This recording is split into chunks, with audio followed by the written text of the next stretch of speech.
You guys aren't buying suits off the rack anymore, right? I mean, look, everybody not only looks better, but feels more confident in a custom-fitted suit, made to measure. But here's the deal. You don't have to go to fancy tailors anymore. No. You can do this affordably, and I've been doing it for a while now. Indochino is the world's most exciting made-to-measure menswear company. Here's how it works. You visit a stylist at our showroom and have them take your measurements personally or measure at home yourself and shop online at Indochino.com. Choose your fabric inside and out. Choose your design customizations. Submit your measurements with your choices. Then relax while your suit gets professionally tailored and mailed to you in just a couple of weeks. And did you know that Indochino is expanding into casual clothing with made-to-measure chinos? That's right. Your made-to-measure chinos will quickly become your go-to pant, pairing easily with suit jackets as they do with a sweater. And they'll be good any time of year for any occasion, from boardroom meetings to Sunday brunches. Indochinos start at an introductory price of $79. This week, my listeners can get any premium Indochino suit for just $359 at Indochino.com when you enter Cain, C-A-I-N, at checkout. That's 50% off the regular price for made-to-measure premium suits. Plus, shipping's free. That's Indochino.com, promo code Cain, C-A-I-N, for any premium suit for just $359 and free shipping. It's an incredible deal for a premium made-to-measure suit. Support for the Will Cain Show podcast comes from our friends at Rocket Mortgage by Quicken Loans. Let's talk about buying a home for a moment. Because of rising interest rates, there's a lot of unpredictability when it comes to buying a home these days. It's causing a lot of anxiety with folks. Well, our friends at Quicken Loans are doing something about that. They're calling it the power buying process. Here's how it works. Quicken Loans will verify your income, assets, and credit in less than 24 hours to give you a verified approval. This gives you the strength of a cash buyer. Then, once you're verified, you qualify for their all-new exclusive Rate Shield approval. First, they'll lock your rate for up to 90 days while you shop. Now, here's the best part. If rates go up, your rate stays the same. But if rates go down, your rate also drops. Either way, you win. It's the kind of thinking you'd expect from America's largest mortgage lender. To get started, go to rocketmortgage.com/will. Rate Shield approval only valid on certain 30-year purchase transactions. Additional conditions or exclusions may apply. Based on Quicken Loans data in comparison to public data records. Equal housing lender. Licensed in all 50 states. NMLSconsumeraccess.org number 3030. This is the Will Cain Podcast on ESPN Radio. The Pittsburgh Steelers locker room is in chaos. It's in flames. The Steelers are out of control. Here's a fact. Mike Tomlin has no control over the Pittsburgh Steelers locker room. Here's the only question. Could anyone have control over what's going down in Pittsburgh? Could anyone control Ben Roethlisberger, Le'Veon Bell, and Antonio Brown? It's the Will Cain Show on ESPN Radio, the ESPN app, SiriusXM Channel 80, and on ESPN News. You can give me a call at 888-SAY-ESPN. It's 888-729-3776. We have a big show for you today. Which college football teams, which elite, top of the pyramid programs that have fallen? And my goodness, is there a big population of big brand names at the bottom of the abyss of college football? Which has the best opportunity to rise up? Which will float to the surface first? Will it be Texas? Will it be Florida State? Will it be Nebraska? Also, should you pay Russell Wilson the way you would pay Aaron Rodgers? The way, if he were on a free market and interested in getting top dollar, the way you would pay Tom Brady? Should you pay Russell Wilson like a quarterback who can win it on his own? But we start in Pittsburgh. It's time for Straight Talk, brought to you by Straight Talk Wireless. Best phones, best networks, no contracts. According to the Pittsburgh Post-Gazette, reporters Ed Bouchette and Jerry Dulac, who is going to join us a little bit later on the show today, Antonio Brown, star wide receiver for the Steelers, did not show up to work on Monday.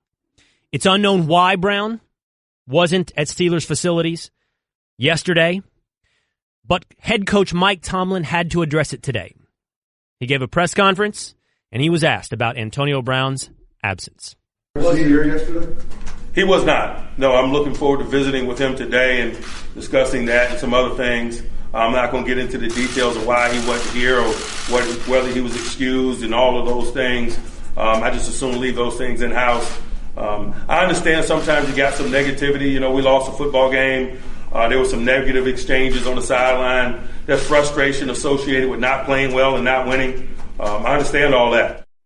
According to Ed Bouchette on Twitter, who again writes for the Pittsburgh Post-Gazette, he says the following: the way Mike Tomlin has answered questions about Antonio Brown today and is saying a few times that he will meet with him, we can assume his absence Monday was not an excused one. Now, you remember this is on the heels of a tweet yesterday of Brown going back at a former Pittsburgh Steelers PR executive saying, trade me and find out if my numbers are reliant upon Ben Roethlisberger. And our own Diana Rossini tweeted as well today, Antonio Brown and his agent Drew Rosenhaus left the stadium on Sunday rather quickly.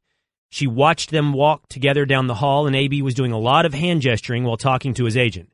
Don't want to make assumptions, but he didn't look happy. Things are in flames in Pittsburgh. This is absolute chaos, and Mike Tomlin does not have control. Add Antonio Brown's no-show at work to his trade me tweet from yesterday. Add that to Le'Veon Bell keeping the team in an inexplicable limbo as to whether or not he'll show up on a week-to-week basis. Add that to teammates breaking unwritten rules laid out for us by every NFL analyst, every former player, every current player about talking about your teammates' money out of school. Add it to Marquise Pouncey, Ramon Foster, David DeCastro. Add it to the anthem chaos from last year on whether or not the Steelers would come out of the locker room, whether or not Villanueva would be with the team in the hallway or he would come on the field. Add it to Antonio Brown's Facebook Live posting of locker room speeches by Mike Tomlin. Add it to reports that Le'Veon Bell is allowed to show up late to game day warm-ups. Add it to one after another. We're talking about 5, 6, 7, up to a dozen different types of incidences that follow up and reinforce and illustrate for us that the Pittsburgh Steelers, from the very top down, are not a team in harmony. They are a team in chaos. Now, I don't care what leadership platitude, what leadership cliches you buy into. I don't care if it's Harry Truman's "the buck stops here." Or I don't care if you believe leaders lead by example or by their words. I don't care what quote you could look up on leadership and bring to this conversation. And you can give me a call, 888-729-3776. I don't know how. A, the Pittsburgh Steelers escape serious scrutiny and criticism, or B, Mike Tomlin does not eventually have to account for this locker room and this talent base falling apart. If this were any other franchise, Lord have mercy, if this were the Dallas Cowboys, we would be absolutely crucifying Jerry Jones, Jason Garrett. What can go wrong will go wrong, we would be told. We would be told that it's an organization that hires malcontents, suspected criminals. But it's Pittsburgh. It's the Rooneys. It's the model organization. But if you look up today, and if you've been paying attention for the past couple of years, it's anything but. Now, I think Mike Tomlin is a great coach. I think he has the record, and I think he has the history to prove it. He's got a Super Bowl title. He's the second winningest active football coach. He's behind only a name like Bill Belichick.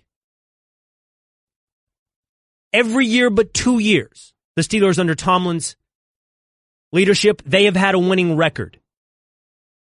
But I also believe that Mike Tomlin has no control over Antonio Brown, Ben Roethlisberger, and Le'Veon Bell. I know that in the offseason, there were minority owners who called a meeting and wanted to have a vote, a referendum on Mike Tomlin. I know that this is not how leadership should work. This past offseason, Peter King, when he was writing for SI.com at MMQB, he wrote the following about whether or not Mike Tomlin would be fired. He wrote this in January. You don't fire a head coach after a 13-4 season unless the locker room is in flames. You don't hire or fire a head coach after winning 48 games in 4 seasons unless the locker room is in flames. And he wrote at the time, the locker room is not in flames. I would ask you today, is the Pittsburgh Steelers locker room in flames? I'll give you this.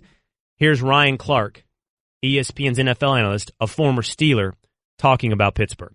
Listen, the team is in a bad place. When your best football player is more focused on individual things, individual feelings and sensitivities than what's going on with the team that's really a sinking ship right now, it's a problem. Here's a problem. I don't know who Ryan Clark is talking about there. When he says your best player is more focused on individual issues than team accomplishments, I'm not positive which player he's talking about. I think he's talking about Antonio Brown, but he could be talking about Le'Veon Bell. I think he's talking about Antonio Brown, but he could be talking about Ben Roethlisberger. I don't think Mike Tomlin has control of the Pittsburgh Steelers, but I don't know if anybody could. That's Straight Talk, brought to you by Strike Tech Wireless. Nationwide coverage on America's largest and most dependable 4G LTE networks. Coming up, the Seahawks put their money into Russell Wilson, and it's one of the reasons they're regressing. Next on the Will Cain Show on ESPN Radio and the ESPN app. Guys, let's be real. When you look good, you feel good. At the JCPenney wardrobe sale, you can get 50% off select men's suits, separate sport coats, dress pants, and accessories. Plus, select dress shirts, buy one, get one free. Raise your game with Collection by Michael Strahan. All the right looks to take your style to the next level. Also, save an extra 20% off with your JCPenney credit card and coupon, or extra 15% off with any other method of payment. Hurry in. JCPenney. Style and value for all. Pricing and coupon valid 9/13 and 9/23. Credit offer subject to credit approval. Some exclusions and restrictions apply. See store at jcp.com for coupon and details. You've asked me about Antonio regarding some social media-like things. I'll address that directly with him, but I'll leave that between he and I. When you're losing, all of a sudden these things end up being a big deal. When you lose and a guy isn't there on Monday, excused or not, it's a big deal. You know, we all know about the Le'Veon Bell situation, and we see the frustration. Everyone there knows Roethlisberger's window is getting closer to closing. The Seattle Seahawks have illustrated for us, they've showed us a lesson we'd already learned from the New York Giants. And that is, you can invest in flash, you can invest in stars, and you can invest in big names, but if you don't lay a foundation for your house, nobody cares how stylish your curtains are. That, in just a moment here on the Will Cain Show on ESPN Radio, the ESPN app, SiriusXM Channel 80, and you can watch me talk on ESPN News. You can also join the conversation, 888-729-3776. Before we get to Russell Wilson, let's talk to Anthony from California. Anthony, you're on the Will Cain Show. Hey, Will, how you doing? I'm good. What's up? Hey, Will, man, I just want to commend you, man, for everything that you do, man, what you stand for, man. You keep it 100, man. And I like how you go after Stephen A. Smith. You know what I'm saying? I'm a brother, you know, from another mother, but I like what you're doing. But, Will, aren't we entitled to take a day off if we need to just to get our mind right? You know what I'm saying? We hold athletes at a higher standard than a regular working man. You know what I mean? So Anthony, let me ask you a question. First of all, yes, I sincerely appreciate the compliments and your listenership to this show and your viewership of First Take. Let me ask you a question. Of course, everybody's entitled to take a day off every once in a while. When you take that day off, and where do you work, Anthony? What do you do? I'm a custodian, supervisor. All right. When you call off that day and you supervising people cleaning up, I don't know, at a school or at a big corporation, wherever you are, don't you need to call in and let somebody know, I'm going to need to take a day off, I'm a little under the weather, I've got a scheduled vacation? Isn't that normally how that day off works? Definitely. All right. Then I think we are at a place where we get along here, where we agree, because that's not what happened with Antonio Brown. I appreciate the call, Anthony. This isn't being hard on athletes. This isn't holding them to a different standard than anybody else in society. In fact, it's holding athletes or people in general to an objective standard of responsibility. You know, one of the things that's really shocked me over the last couple of days is the number of people who have defended Buffalo Bills cornerback Vontae Davis. It's absolutely stunning to me. Our man Damian Woody yesterday twisted off on Vontae Davis. He went on First Take, and we played the audio here on the Will Cain Show, where he said, quite honestly, and Srudy, I don't think we have this audio right now, but he said, quite honestly, I want to fight Vontae Davis. He said, you put down your responsibilities? You let down the men around you? No. Damien said, I'm not having that. That's letting everybody down, and I would fight him. And you know what I'm shocked about?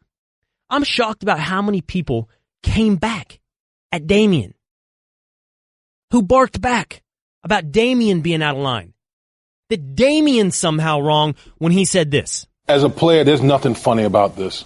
Honestly, I'm sitting here right now, and my blood is boiling right now. Like, I would literally want to fight this cat. Because here's the problem I have. You've known for a while now that you've been contemplating this. So you should have taken your behind to the coach and be like, you know what? I'm done. But you're going to wait until game day, where we're all depending on the next man. You're only as good as the next guy that you're playing with. And then you're going to pull a punk move and walk out basically while nobody's watching, nobody can see you, and just take your stuff and run?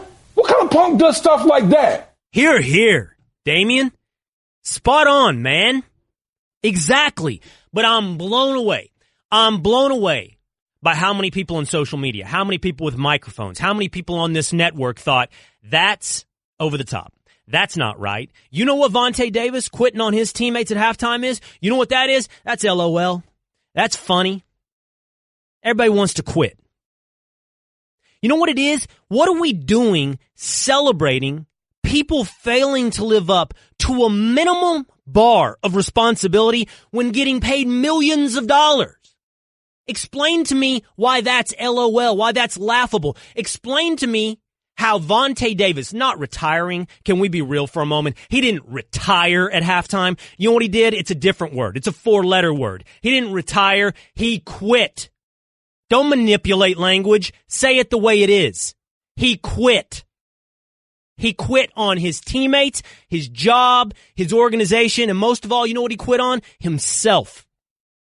I'm sorry. I can't LOL that. I can't celebrate that. I can't hold it up as something that we laugh at and applaud. You want to quit on yourself? Fine. Go find some place to be a quitter. You want to quit on us? You want to quit on your teammates? You want to quit on your job? You let everybody down, including those paying you millions of dollars. And Antonio Brown, Anthony, he didn't take a day off. He didn't show up for whatever reason. Because he's selfish or because he's quitting.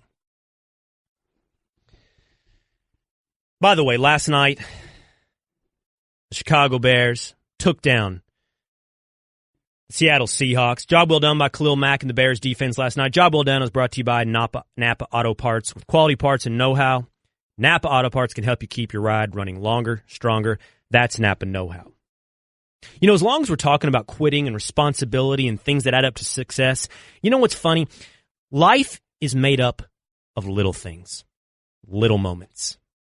Business is made up of little things. Success is made up of tiny little victories throughout the day. It's waking up early.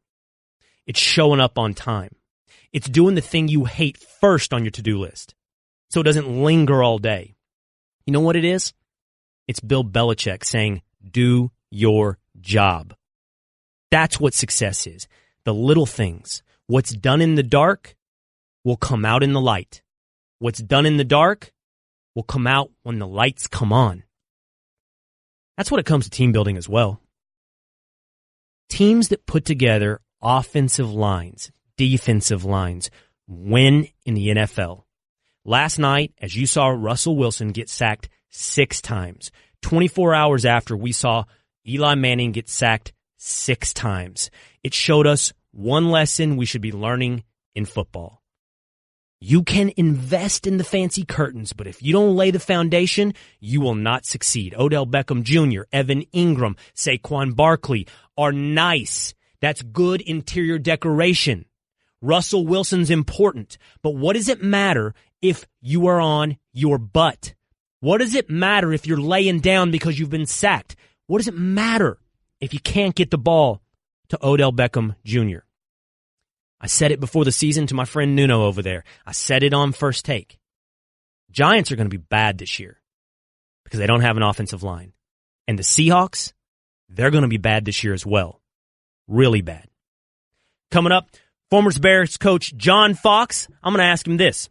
Hey, is Mitch Trubisky any good? And we'll talk to him about Josh Gordon. Is that a risk worth taking for the Patriots. That's next in the Will Cain Show on ESPN Radio and the ESPN app. Support for the Will Cain Show podcast comes from our friends at Rocket Mortgage by Quicken Loans. Let's talk about buying a home for a moment.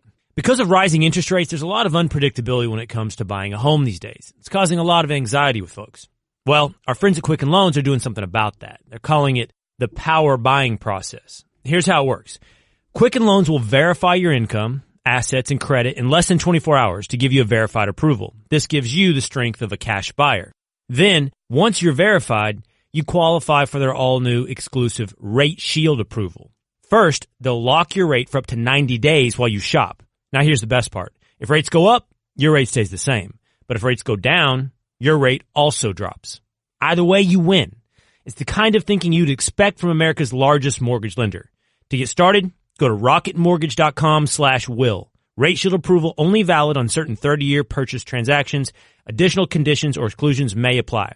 Based on Quicken Loans data in comparison to public data records. Equal housing lender. Licensed in all 50 states. NMLSconsumeraccess.org number 3030.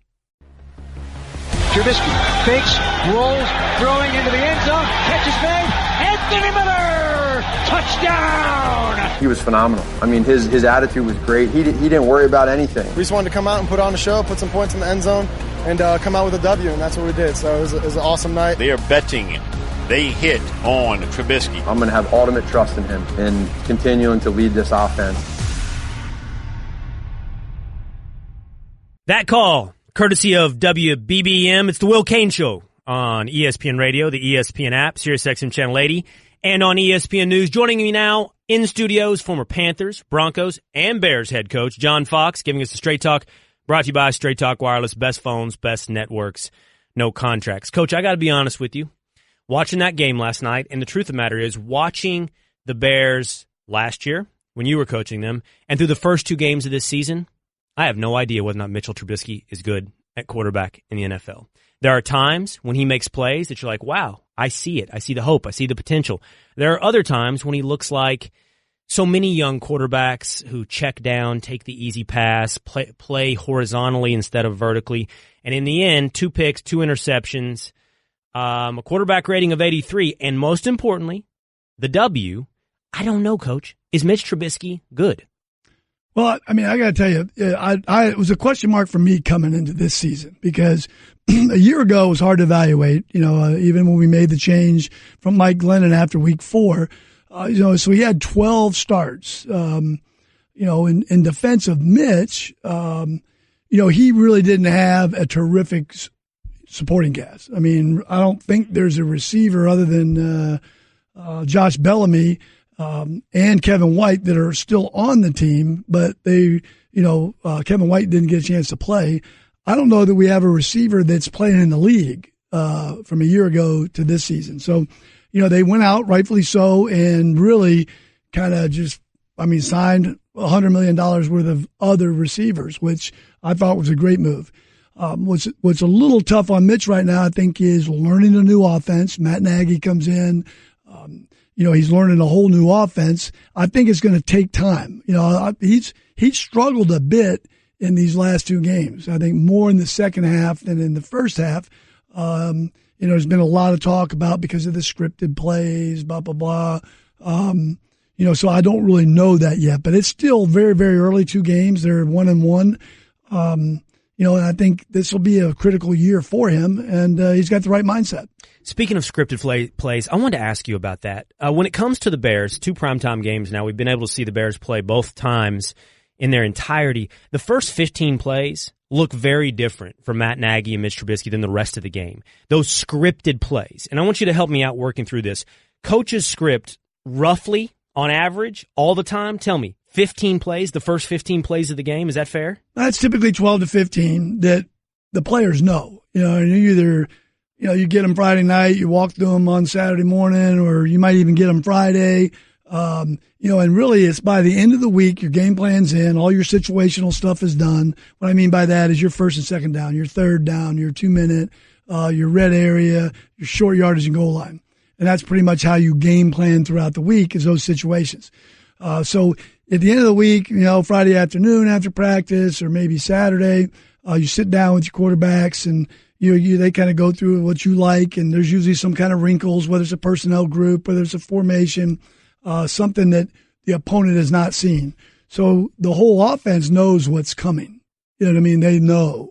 So you practice it, you walk through it. It's kind of, it'd be like in grade school, you having an open book exam, where you can actually see the answers. So 12 to 15 plays scripted, that's roughly your first 2 drives of the ball game. Is that fair? Well, hopefully it's your first drive. Right. You know what I mean? It's openers, people be a long call drive. them. Yeah, which is ideally what you want. Sometimes you'll come off a script if it's a 3rd and 1. You might go to your short yardage game plan segment and get off of script, and then get back on it afterwards. That's the idea. Yes, okay, so here's the thing I'm curious about. I watch Matt Nagy's first 15 scripted plays, and they look entirely different than what I see, as you pointed out, in the second half of the ball game. For example, against the Packers, the play calling reverts to something more conservative, something more predictable from this side of the microphone and this side of the television. And it's not just Nagy. I saw it with the Dallas Cowboys. Scott Linehan and Jason Garrett came out this week against the Giants with what looked like 15 creative plays at the beginning of the game. And then what happened? It looked predictable after that. It looked like the same old stuff we saw in the opening weekend against the Panthers. And here's my simple question for you. And I'm sorry if it's stupid. No, it's not stupid. Why do you only script 15? If the first 15 are working so well, wouldn't you have like a whole 50 plays for the game scripted out? Well, here's the nuts and bolts of what you're asking, Will, is basically to adjust everything the defense does, because the defense can come out with something new too. All right. And you got to be able to react, got to make the right line calls. You got to know who's hot, who's got a sight. There's just a lot of mental stuff to football that I think that everyday fans don't see. I mean, they don't comprehend it. So you spend, 4 weeks in training camp. You spend the whole off season installing an offensive and defensive and special teams package. All right. And that's for the whole season. And then what you do is week to week, you draw up and you have the first 15, the first 12, whatever you decide, that's your number. Those are the new look creative things, because your players cannot memorize 70 plays, right? New plays every week. So I'm sorry. So I think I'm understanding. So you're telling me those first 15, it's not so much that they're scripted, they're new. So they are wrinkles on a week-to-week basis that divert from your season-long game plan. And you simply don't have the ability to start from scratch every week and script or create 50 to 60 new plays each week. Yeah, I think basically speaking, not 100%. All right, there'll be some concept that's involved. I go back to the start of the Green Bay game. All right, they came out and, we just call it trio, but it's 3 backs, okay? Well, you didn't see that this week. That was a wrinkle in for the Packers. You saw the tackle over flex down the goal line, Charles Leno. You won't be able to do that every week, meaning there's too much. Somebody sees that more than once. I mean, you got to remember now, these defensive coaches are pretty creative too. They'll come up for something to mess that up, all right? If you show that too much. If you tried to repeat those 15 plays 3 times in a game, well, just even those 2 plays I'm talking about, those 2 personnel groups. Week to week, right, yeah. So there's a concept of the play that will remain the same through the season, but the formation, the personnel group, what most people call the look would be different. All right, I know that's probably in the weeds, but I sort of really, really like it. And I've been curious why you can look one way at the beginning of the game and then revert to form later in the game. I think that gives us some insight. Quickly, before I have to run here, it looks to me like the Seahawks have deep, serious, long-lasting problems, just like the New York Giants. Short, it's the offensive line. They have serious problems in your estimation? Well, I mean, it's definitely problematic. I mean, Russell Wilson can make things happen, but only for so long. I think losing Baldwin at wide receiver, one of his more dependable guys, I think that hurt him a little bit. I think and really they've, got 2 key guys out in Bobby Wagner and KJ Wright on defense. I mean, they started the game with a linebacker they just signed this week, Kendricks. So, those things are problematic, when you're out there trying to compete against a good football team in the NFL, which they all are. All right. Good stuff. We went deep into football knowledge this week, Coach, but I appreciate it. No Copenhagen talk, no Navy SEAL father talk. We're going to get that stuff next time. Sounds good. All right. Thanks, man. All right, That's former Panthers, Broncos, Bears head coach John Fox here on The Will Cain Show. All right. I got to take a Nell on something. I told you something at the beginning of this football season that turns out, at least had one very bad weekend. It's the Big Ten. I say it was the best conference in college football. Whew. What a rough weekend for that take. It's the Will Cain Show on ESPN Radio and the ESPN app. This is Will Cain. What's up, Eric? Usually I don't agree with you, but you're making great points today. How are you finding yourself disagreeing with me 99% of the time? I don't know what it is. Maybe it's just how you are. I've got for you the most disappointing conference in college football. There's one that I thought would dominate, and instead, it's fallen flat on its face. But first, let's go to the phones. Don from D.C. You're on the Will Cain Show, Don. What's up? Hey, what's up, Will? I just wanted to discuss the Tomlin locker room ordeal that's going on right now. Right. You know, I really believe he's going to bring it together. You know, after talking with Antonio, who's probably frustrated because of the loss, and he has to be able to reel some things in. But if you look at the Steelers' history with their coaches, you know, they have some leeway. And not saying that anyone's happy. And he definitely has to pull things together. But one thing that they do know is consistency. And that's one of the reasons why, you know, they've won so many Super Bowls.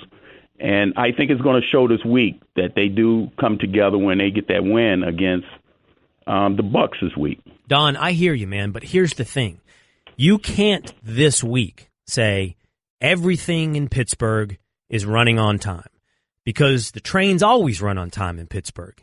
You can't this week hold the Pittsburgh Steelers up as the model organization. You can't this week say everything will get together, because in Pittsburgh it always gets together. Because what's going on is different. It's different not just for the Pittsburgh Steelers, but for the entire NFL. I ask you, if I told you any other team whose star running back was sitting out to preserve his contract for his next employer and holding his team in limbo on a week-to-week basis, not even willing to tell them, hey, make plans to be without me until week 11. If I told you their best receiver was not only throwing tirades on the sidelines for, I don't know, the second or third time in the past year and tweeting out, trade me, and skipping work, and if I told you that everybody from the quarterback to the offensive line was talking out of school about their teammates, on any team, you would say, that's not normal. That's not normal for professionalism. It's not normal for the NFL. And it sure isn't normal for the Pittsburgh Steelers, who I agree with you, once upon a time, had a standard as the gold standard of the NFL. But that doesn't allow them to get a pass today. If we would crucify the Dallas Cowboys or the Oakland Raiders for this kind of thing going down in their organization, well, you know what? We should hold the Pittsburgh Steelers to the same standard. I think Mike Tomlin looks like a good guy. I think Mike Tomlin, and it's not just a matter of my singular subjective opinion, I think you look at his record, and it's hard to come to any conclusion, but that Mike Tomlin is a good coach. But the locker room's in flames. And that buck is going to have to stop somewhere. Cardale from Jacksonville, you're on the Will Cain Show. Will Cain. Cardale. Chillin' want to talk about them Jaguars, my undefeated Jacksonville Jaguars. Well, it's your week, man. Not only do you have a team, you look like you have a QB. Yeah, Blake Bortles is dead lock. You know, he balled all game, you know, 377 yards, 4 passing touchdowns. I saw. What'd you do? Call me up to read me the box score? No. I just wanted to say, I know why Vontae Davis quit. He wanted to watch our game, man. That's one of the biggest games in ever. We had a rematch. He don't want to play us again, so he got to quit to come watch the game. That's a big game. You got them boys from Pittsburgh. They don't even want to come play us again. They don't want us to sweep them 3 times straight. 3 times straight. What's that? Your lady? What's your lady saying? No, that's my grandma. Hey, Grandma, I'm on the phone with Will Cain, Grandma. Yeah, I'm on the phone with Will Cain. She probably watching you right now. Oh, that's what she's doing. She watching this on the other TV right there. But yeah, I want to fillet the fish. Cardale Grandma. Woo. Cardale Grandma. Didn't I talk to your lady last time, Cardale? Was that your lady friend I was on the phone with? Nah. Was it your special lady? Not your lady friend? It was your special lady? I ain't got nothing. I just got my grandma and my mama. All right. Grandma, what's up, Grandma? Tell Grandma I think I understand. What you're telling me is the Jaguars and Blake Bottle Service are running everybody out of the league. They're running Vontae Davis to the quitting line so he can catch a rematch of Jags-Pats on the afternoon schedule. And And they are running the Steelers out of town as well. They don't even want to show up to work so they can see Will Cain talk about the Jaguars on a Monday. That's what you're telling me. No, they don't want to feel all that contact on that defense. You know, they're scared of that defense over there in Pittsburgh. I got you. All right, Cardale. Yeah. You hang in there. Have a good season. Keep calling, buddy. Say hi to Grandma. Thank you, man. Listen, I'm going to take my W's. I'm going to tell you when I'm right. And right now, I got a W when it comes to the New York Giants. I got a W when it comes to the importance of the offensive line.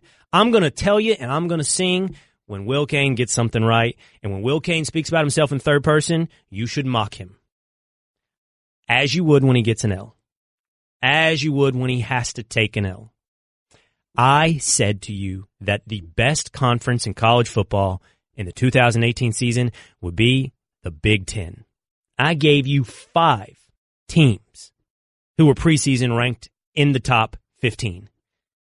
Ohio State, Michigan, Michigan State, Penn State, Wisconsin.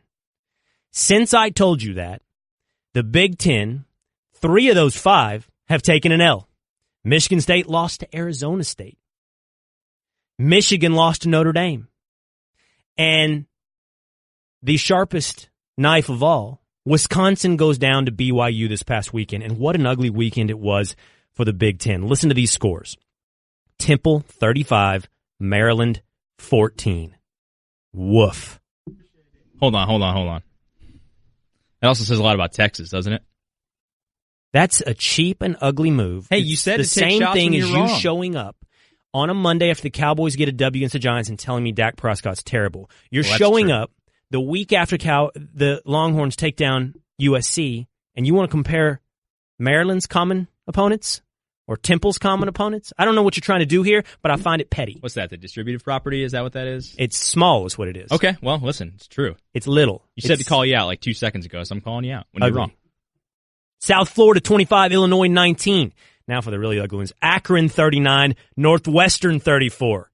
Hold on. It gets worse. Troy, 24. Nebraska, 19. I got one more for you. Grip the steering wheel. Kansas, 55. Rutgers, 14. Big Ten. Woof. Kansas is back, baby. That's the Big Ten. That's a lot of teams falling into the abyss. But here's the thing. There's a lot of big-time elite schools in the abyss with them. Next, which elite school rises up next? The Will Cain Show on ESPN Radio and the ESPN app. Thank you for listening to the Will Cain Podcast. You can listen to the Will Cain Show live weekdays at 3 Eastern on ESPN Radio and on the ESPN app. The Will Cain Podcast. Guys, let's be real. When you look good, you feel good. At the JCPenney wardrobe sale, you can get 50% off select men's suits separate, sport coats, dress pants, and accessories. Plus, select dress shirts, buy one, get one free. Raise your game with Collection by Michael Strahan. All the right looks to take your style to the next level. Also, save an extra 20% off with your JCPenney credit card and coupon or extra 15% off with any other method of payment. Hurry in. JCPenney. Style and value for all. Pricing and coupon valid 9/13 and 9/23. Credit offer subject to credit approval. Some exclusions and restrictions apply. See store at jcp.com for coupon and details. You guys aren't buying suits off the rack anymore, right? I mean, look, everybody not only looks better, but feels more confident in a custom-fitted suit, made to measure. But here's the deal. You don't have to go to fancy tailors anymore. No. You can do this affordably, and I've been doing it for a while now. Indochino is the world's most exciting made-to-measure menswear company. Here's how it works. You visit a stylist at our showroom and have them take your measurements personally or measure at home yourself and shop online at Indochino.com. Choose your fabric inside and out. Choose your design customizations. Submit your measurements with your choices. Then relax while your suit gets professionally tailored and mailed to you in just a couple of weeks. And did you know that Indochino is expanding into casual clothing with made-to-measure chinos? That's right. Your made-to-measure chinos will quickly become your go-to pant, pairing easily with suit jackets as they do with a sweater. And they'll be good any time of year for any occasion, from boardroom meetings to Sunday brunches. Indochinos start at an introductory price of $79. This week, my listeners can get any premium Indochino suit for just $359 at Indochino.com when you enter Cain, C-A-I-N, at checkout. That's 50% off the regular price for made-to-measure premium suits. Plus, shipping's free. That's Indochino.com, promo code Cain, C-A-I-N, for any premium suit for just $359 and free shipping. It's an incredible deal for a premium made-to-measure suit. Support for the Will Cain Show podcast comes from our friends at Rocket Mortgage by Quicken Loans. Let's talk about buying a home for a moment. Because of rising interest rates, there's a lot of unpredictability when it comes to buying a home these days. It's causing a lot of anxiety with folks. Well, our friends at Quicken Loans are doing something about that. They're calling it the power buying process. Here's how it works. Quicken Loans will verify your income, assets, and credit in less than 24 hours to give you a verified approval. This gives you the strength of a cash buyer. Then, once you're verified, you qualify for their all-new exclusive Rate Shield approval. First, they'll lock your rate for up to 90 days while you shop. Now, here's the best part. If rates go up, your rate stays the same. But if rates go down, your rate also drops. Either way, you win. It's the kind of thinking you'd expect from America's largest mortgage lender. To get started, go to rocketmortgage.com/will. Rate Shield approval only valid on certain 30-year purchase transactions. Additional conditions or exclusions may apply. Based on Quicken Loans data in comparison to public data records. Equal housing lender. Licensed in all 50 states. NMLSconsumeraccess.org number 3030. This is the Will Cain Podcast on ESPN Radio. There are a ton of elite schools in college football. A ton of traditional powerhouses who found their way to the bottom of the abyss. It's crowded down there. There's Cornhuskers bumping into Longhorns, scrambling, fighting to get ahead of Seminoles. Who will be the first to reemerge as a college powerhouse? It's the Will Cain Show on ESPN Radio, the ESPN app, SiriusXM Channel 80, and on ESPN News. Coming up in this hour, we're going to talk to a reporter from Pittsburgh reporting on Antonio Brown's absence from yesterday's practice. We'll get into whether or not the Seahawks have made an organizational error in committing so much to Russell Wilson. But we start in college football. Last week, I laid out for you my 5 categories of college football teams. They were the contenders, the fringe contenders, the relevant teams, the that's cute teams, and the abyss. Just to give you an example, and not an exhaustive list of the teams that fall into these categories, Alabama is obviously a contender. Going into the week, we said Auburn was a fringe contender. Notre Dame was in the relevant status. Arizona State is in the that's cute status. And going in to this past weekend before Texas beat USC, they were in the abyss. And I asked you, how is it that a powerhouse program with all the facilities and money and boosters and recruits and brand like Texas finds its way into the abyss? But what I want to share with you today is, man, is it crowded down there. Man, are there, it seems like, an inordinate number of big-time, long, storied, traditional powerhouses who are sitting around in the abyss. If we assume Texas still is there, despite their victory over USC, perhaps on their way climbing up, they are still there with, for example, USC. How about Florida?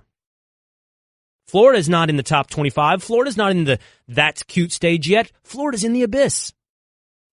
How about Tennessee? Nebraska just lost to Troy. Nebraska's in the abyss. And is there any doubt at this point that Florida State and Willie Taggart are sitting right there in the darkness? No light to be found. Florida State losing to Syracuse is in the abyss. By the way, here's Willie Taggart, Florida State head coach. Our fans have every right to have high expectation of our program, and I can assure you that no one has higher expectation than I do. We have a proud history and tradition of football at FSU, and it is on our shoulders to carry on the torch. And our fans, students, alumni, former players deserve a team that plays better than what we have so far this season. Our program has some tremendous young men who are determined to get it fixed and who are committed to turning this around, and a group of coaches who are looking at everything, including ourselves. That may be, but it's going to be a long project at Florida State. 32 32 combined titles, trophies, national championships, tarnishing at the bottom of the ocean right now. 32 combined totals for Texas, USC, Florida, Tennessee, Florida State, and Nebraska in the abyss. Who will be the first one to reemerge? Who will be the first one to once again rise to the status of contender in college football? You can answer that question, 888-729-3776, or tweet the show through the 1-800-Flowers.com Twitter feed at Will Cain Show. Nothing makes up for your football obsession like a fresh and beautiful bouquet from 1-800-Flowers.com. Right now, 1-800-Flowers is offering 36 autumn roses for $36. To order, go to 1-800-Flowers.com/ESPN. Something I love is the newspaper. I love it. Always have. I've subscribed to the paper version of the newspaper since I was in my 20s, since I first became an, in air quotes, adult. From the Dallas Morning News to the New York Times to the Wall Street Journal, I've carried newspaper subscriptions throughout my life. This morning I sat down, had a little extra time, wasn't on First Take, and grabbed myself a USA Today. And USA Today publishes still the Jeff Sagarin college football rankings. Remember Jeff Sagarin and his computer formula, his algorithmic mathematical equation of who are the best teams in college football? It's been a while since I've seen a Jeff Sagarin rating, and I went through it, grabbed a pen, grabbed my paper, and went through it. Let me ask you a question. Just for fun and curiosity here, what do you suppose is the bottom Power 5 conference team in the country? Sagarin has 158 college football teams who have played a Division I game this year. If I gave you all Power 5 conferences, what's the lowest rated team in all of those conferences? You know? Rutgers. Rudy? Yeah, it's got to be Rutgers. By a mile. Rutgers, 129th. Now, go one up. Who's next? Well, Kansas just hung 55 on them, so it's not them. It's not Kansas. Matter of fact, Kansas is right next to... Is it Arkansas? At number 82. Illinois. Kansas is right next to UCLA at 81. The next lowest is Arkansas, Rudy. Arkansas, a traditional power, and it's been a while because ever since they joined the SEC, they've been down, but Arkansas is in a lowly state. If I take all the traditional powerhouses, all the combined national titles of all those national big-time elite brands, the one that's going to rise up first, the one that's going to once again be a contender, I'm here to tell you is going to be the University of Texas. I know you're going to read that as me being a homer. I know you're going to read that as bias. And I share with you who I root for so that you can discount it if you believe that's bias talking. I'm honest with you about my fandom and my opinions because that's a better way to do it than pretending like I'm objective. I don't hide who I root for. I tell you, A, because it's fun, and B, because you deserve that information to decide if you think I'm being accurate or not. Texas will beat USC, Florida, Tennessee, Florida State, and Nebraska back into contention. Tom Herman has that thing on the right track. They beat USC. I think they'll probably stumble against TCU this weekend. TCU is good, but recruiting is going their way, and Texas just has more at their disposal. For the same reason we sit there and scratch our heads and go, how is it possible they got here, will be the same reasons that they rise up. Here's Tom Herman, Texas football head coach. Again, psychologically, I think definitely that this was a big step for them to realize what they're capable of, not just kind of talk about it and be close to it, but actually realize it and go execute it at a very, very high level against a really good opponent. By the way, if you're a fan of newspapers like I am, I told you I've read the New York Times, Wall Street Journal, Dallas Morning News most of my life. There's a profile of me that just posted at the Washington Post. You can read it. You can decide for yourself. You might learn a little bit more about me. You might think it's an accurate reflection of me. You might find it inaccurate. You can tweet me. You can tweet the paper. You can call us, 888-729-3776, and let me know. Who's the next college football team to rise up? Traditional power, elite program, out of the abyss. Now, what's more likely? Josh Gordon lasts 2 weeks, 3 weeks to New England Patriots, or 10 games? How likely is it he'll be a success for the New England Patriots? And why do so many people think it was funny that Vontae Davis flat quit on his team? Next on the Will Cain Show on ESPN Radio and the ESPN app. Guys, let's be real. When you look good, you feel good. At the JCPenney wardrobe sale, you can get 50% off select men's suits separate, sport coats, dress pants, and accessories. Plus, select dress shirts, buy one, get one free. Raise your game with Collection by Michael Strahan. All the right looks to take your style to the next level. Also, save an extra 20% off with your JCPenney credit card and coupon, or extra 15% off with any other method of payment. Hurry in. JCPenney. Style and value for all. Pricing and coupon valid 9/13 and 9/23. Credit offer subject to credit approval. Some exclusions and restrictions apply. See store jcp.com for coupon and details. Josh Gordon's a New England Patriot, man. Tom Brady is ecstatic right now. I think it could be a good situation. And for the Patriots, there's no risk. Excited to have him here, help us win games. We all know what type of player he is. He's a freak of nature athlete, a freak of nature wide receiver. I view this more of the Randy Moss addition to the Patriots than I do the Ocho Cinco addition to the Patriots. What's more likely?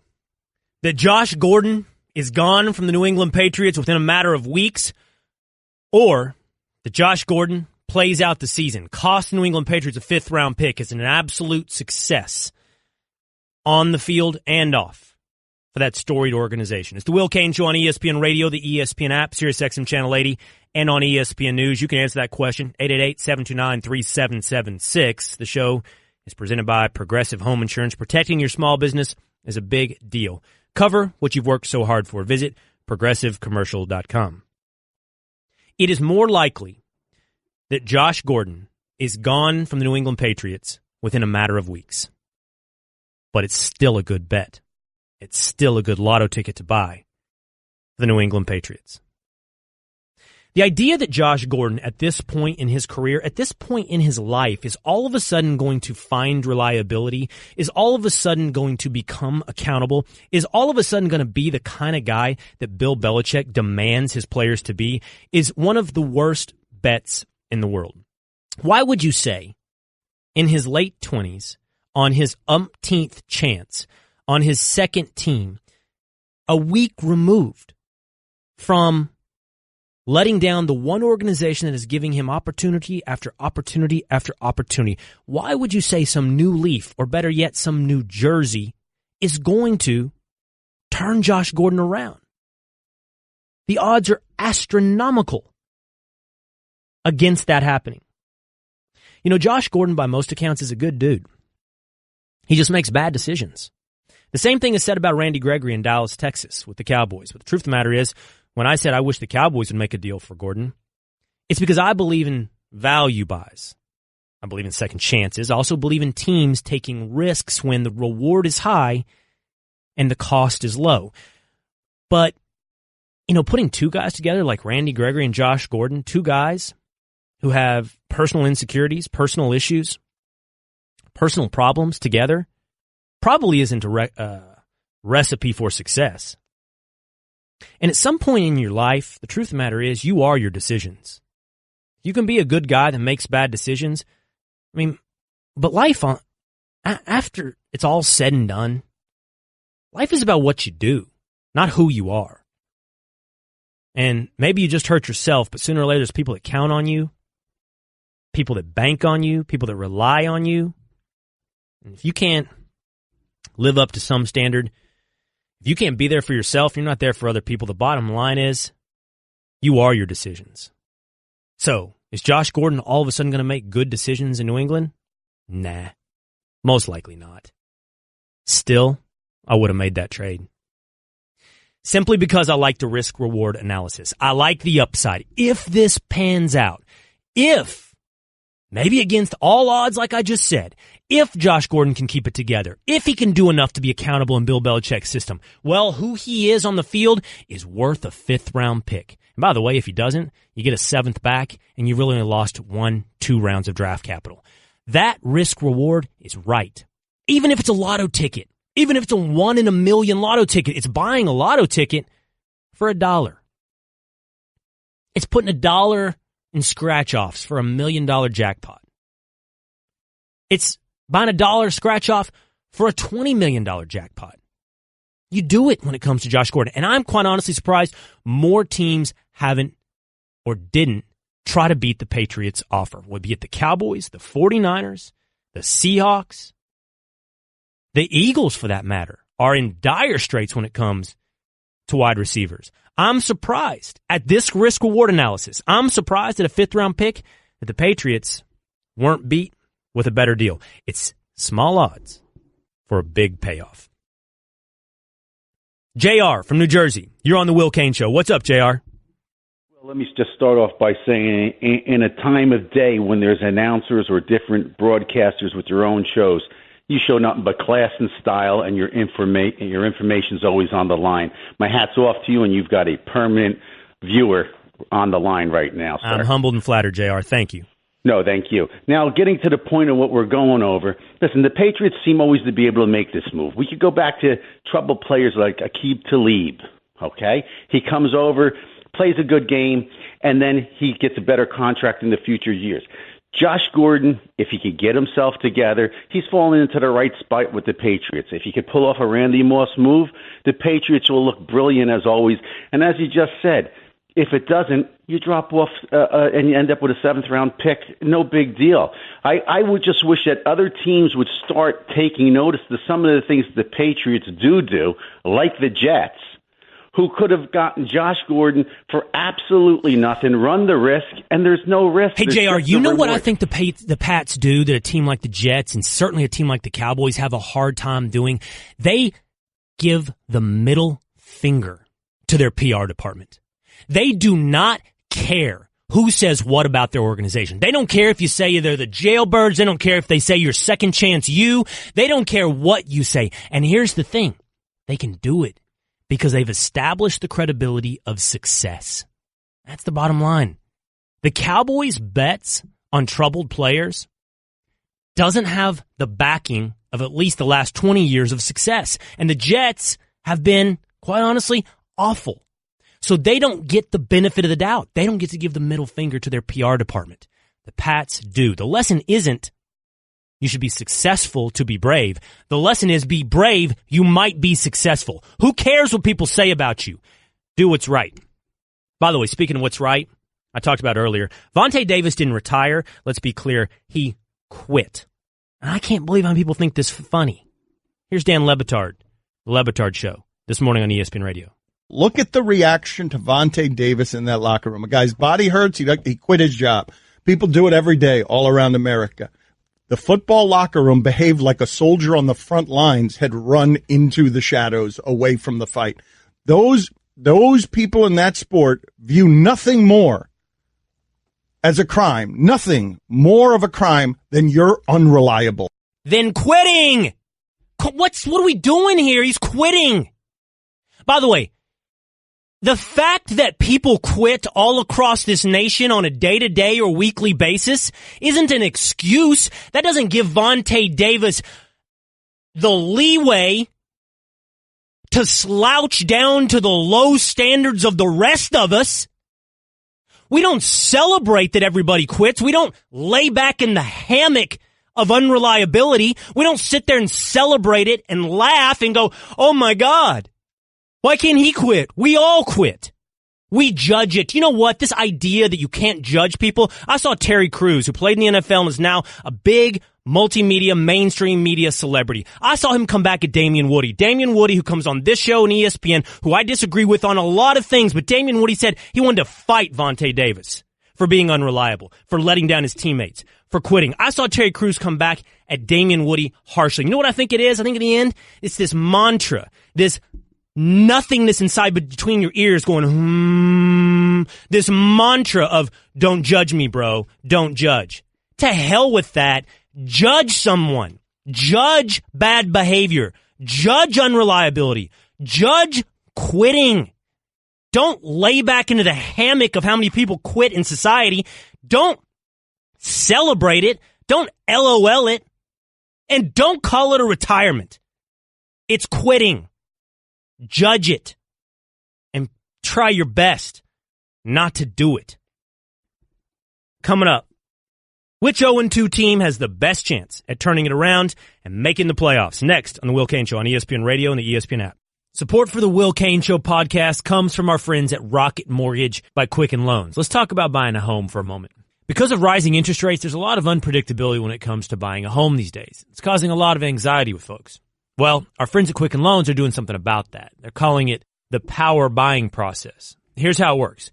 Quicken Loans will verify your income, assets, and credit in less than 24 hours to give you a verified approval. This gives you the strength of a cash buyer.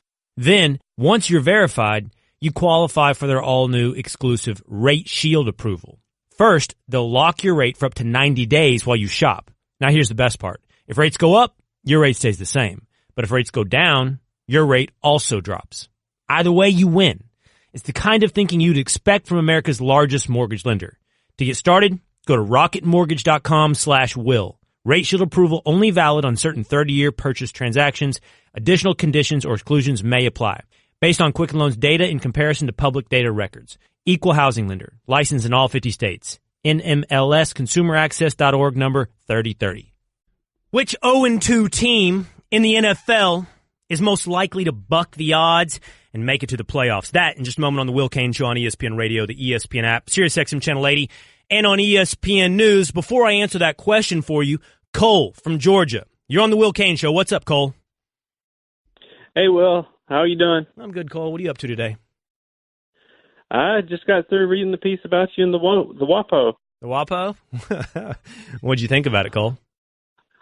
You know, the part that I most found to be agreeable with is what Kate Fagan said. What's that? You don't have it? I only got to skim it for a minute because it came out while I was doing the show. You don't have it? I have it up. What I was calling you, first of all, to tell you is that you convinced me that the Cowboys' defense was really good. Oh, so I drafted in my fantasy league. So you had a Falcons fan in Georgia Sunday night going, how about them Cowboys? Look at me, breaking down walls. Just convincing people. Yeah. That's what I do, Cole, right? I persuade people. Look at me, convincing you about the Cowboys' defense. Yeah. And the question I was going to call it while I look up the quote, the question I was going to ask you is, after 2 weeks, do you think Linehan and Sarkisian have seen the light? No, I do not.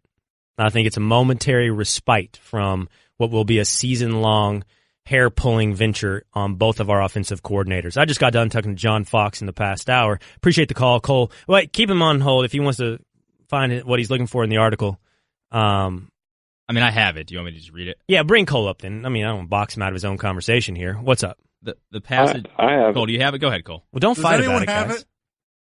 Don't, Cole, you didn't have to yell at him. I mean, Cerruti's very sensitive. I'm sorry, Cerruti. It's okay. Kate Fagan said he hasn't changed my mind on any one issue, but he's been more impactful. Will was my first foray into getting out of my own echo chamber.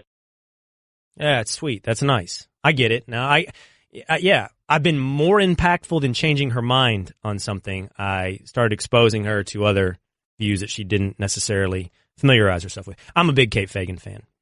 We're friends. I think the world of Kate. Among the things that people on this network had to say about me, it was among the most friendly. Shocker. By the way, it turns out the Washington Post wrote a 2,000-piece article on me. Thanks. Oh, WAPO, sorry. The Washington Post wrote a 2,000-word article on me, and they could have just asked Ryan Russillo. I've noticed there's not that many people that work here that like you. Fair. So, could have saved you the trouble, WAPO. I've noticed there's not that many people that work here that like you. That's so. How you feeling? You shook? No. I'm going to tell you guys something. I'm there touched. We go. I'm touched. I'm touched. This happened when Golic and Wingo came after me, and it happened again. I'm just, you guys hate on me, and we fight like brothers and sisters, and you guys and how defensive you are of me has touched me in ways that men rarely touch me. Wow. All I can hope is that you continue to touch me in these ways. Got to be a better way to say that.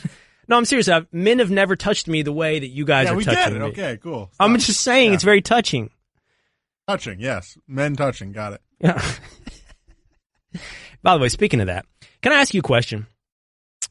We have invented phone technology that works with a glass front where you can basically access the world and go to any portal at any given moment. You can read this 2,000-word piece on WAPO while sitting on the toilet. And my point is this. Why do we have motion-activated toilet flushers that don't actually understand motion? I went and used one of these things at the ESPN bathrooms the other day, and maybe I was wearing a striped shirt. You ever heard of the term moire? You know what that is? That's because you guys are not talent. When you go on camera, if you wear a striped shirt, they say, don't wear that, it mores. What that means is Oh, yeah, they say that all the time. Oh, yeah, right. Yeah, more, yeah. Yeah, you got it. Your talent. Yep, more, yeah. You know, when the stripes blend, it looks like they start moving on TV, right? Well, I was wearing a striped shirt that day. I'm like, is this why it's happening? Do you know how many times that thing flushed on me as I sat there? I swear to God, 10 times. I couldn't.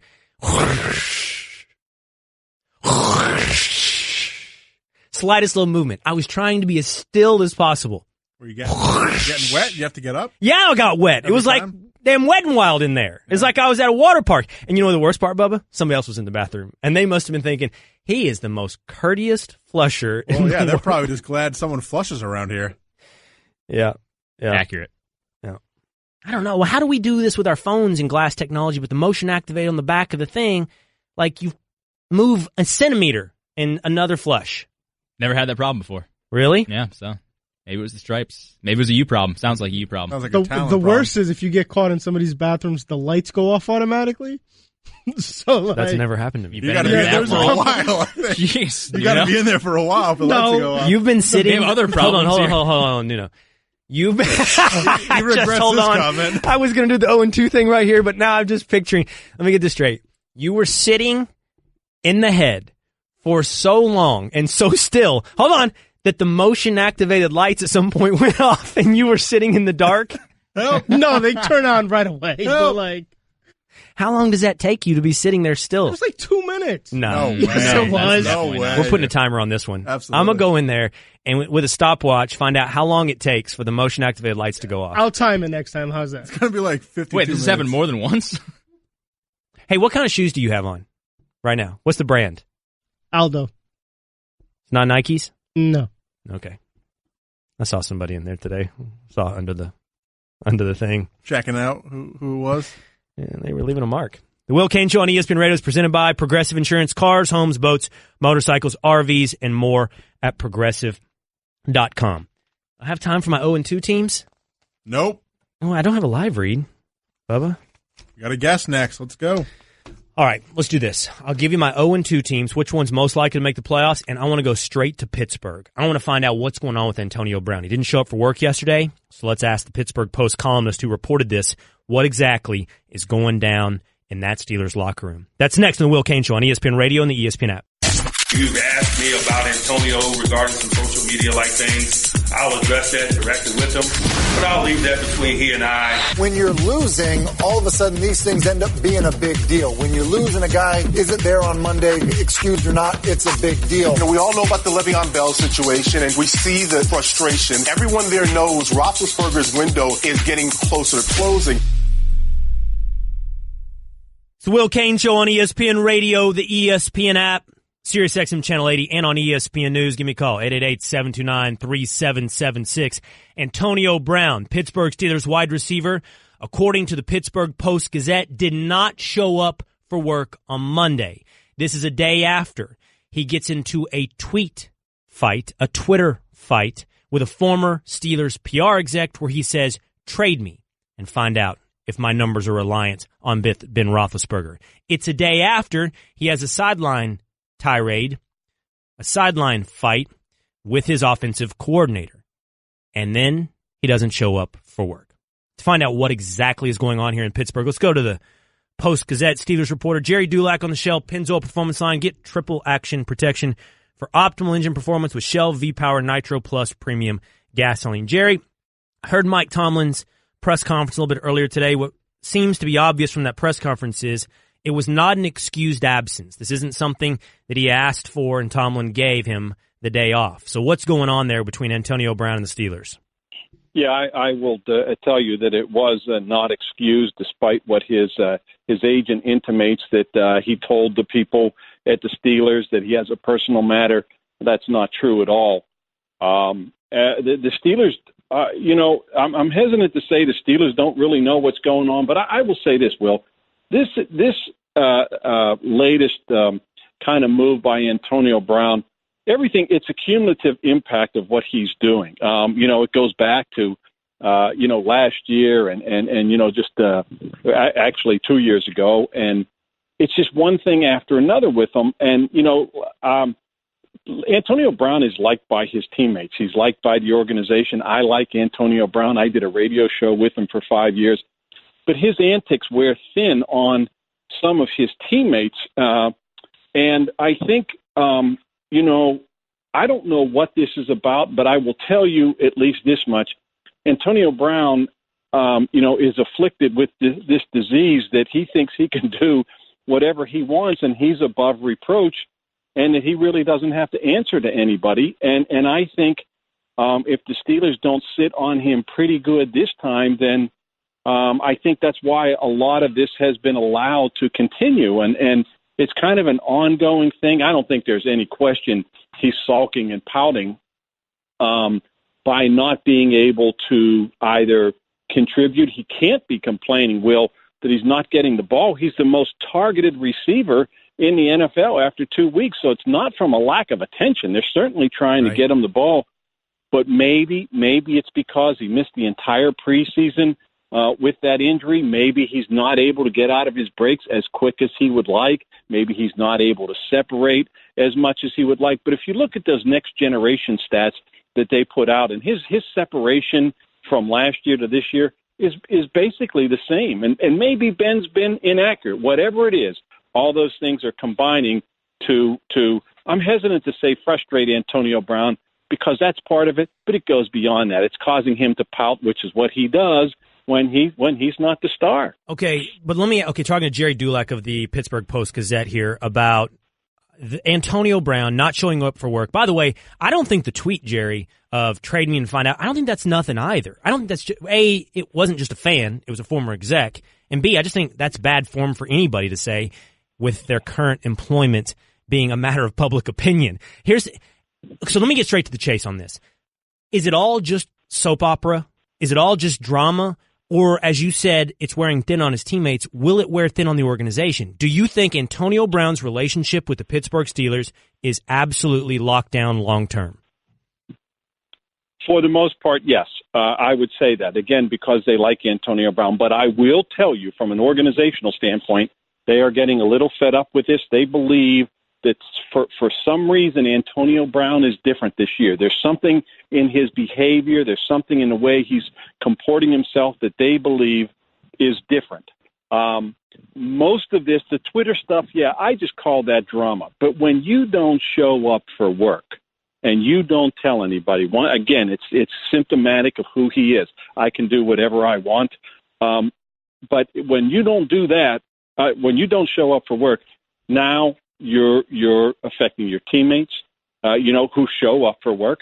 They understand, believe me, there are stars in that locker room who see this go on with him and do not like the fact that, it goes unpunished. Right. And here's my other problem with it too, Will. Mm-hmm. A lot of Antonio Brown's missteps are very public missteps. If he is being punished, they are done quietly. Right. So to me, I believe Mike Tomlin and the Steelers have to punish him publicly because his missteps are very public. And you have to let your fan base know, in addition to the teammates who already know, but everybody else know, you're not going to tolerate it. Otherwise, you start getting... I want to spin this forward, Jerry. I got this one more obvious question I got to get to with you, so I got to spin this forward, okay? And I get the sense, by the way, and you can tell me it's wrong, but I get the sense from some fans that Mike Tomlin gets a pass in the national media that he doesn't get locally there in Pittsburgh, that he has a more, untarnished reputation nationally than he does locally. You can tell me whether or not that's right or wrong, but put it into this frame right here. If this season continues to go poorly, and you add this Brown thing to what, there's a long list now of public issues in that locker room.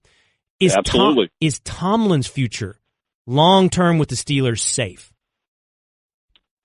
Well, untarnished might be a strong word, but I will say the local media is more harsh on him than the national media is. And I think what's happening after 2 years ago, they went to the AFC title game, and then last year they were 13-3. So, the people maybe who don't like some of his coaching methods, oh, well, he went to the AFC title game. He's been taking incremental steps. First round, second round, AFC title game, 13-3. But after 13-3, they lose. They get embarrassed. They get out-physicaled against the Jacksonville Jaguars and get eliminated at home in the first round of the playoffs.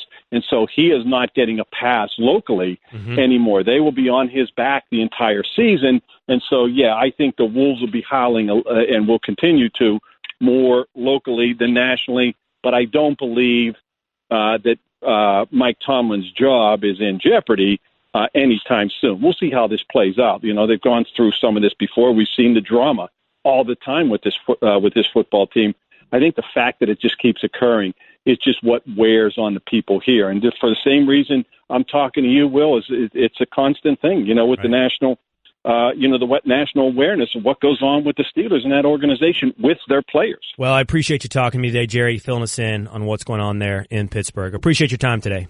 All right, Will. Good chatting with you. That's Steelers reporter Jerry Dulac of the Pittsburgh Post-Gazette. All right.